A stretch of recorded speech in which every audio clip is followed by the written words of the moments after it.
Voter card আছে, না আধার card.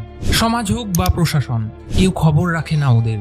অপরিচ্ছন্ন এই মানুষগুলো যাযাবর জাতির মানুষ, এখনো সমাজের মূল স্রোতে ফিরতে পারেনি।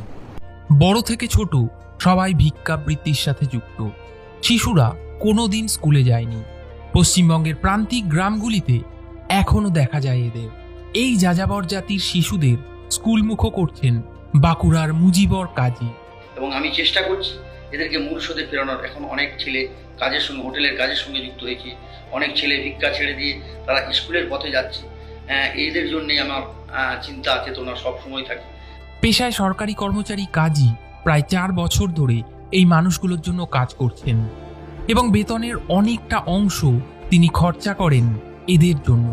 173টি ছেলে প্রাইমারি স্কুলে বা 172টি এবং একটি হাই স্কুলে পড়ে। প্রায় 1000 জন ছেলেকে আমি শিক্ষা দেওয়ার চেষ্টা করেছি, শিক্ষা দিচ্ছি। তাদেরকে পরিষ্কার পরিচ্ছন্ন করার চেষ্টা দিচ্ছি। অনেক জায়গায় অনৈতিকতা ছিল, তারা সরে এসছে। অনেক নেশাভান থেকে সরে এসছে এবং তারা কাজের সঙ্গে যুক্ত হচ্ছে। সারা বাংলায় এরকম যাযাবর মানুষ আছে, সারা ভারতবর্ষে আছে। আমরা সবাই মিলে যদি চেষ্টা করি তাহলে নিশ্চয়ই এই কাজটা আমরা সফল হতে পারবো।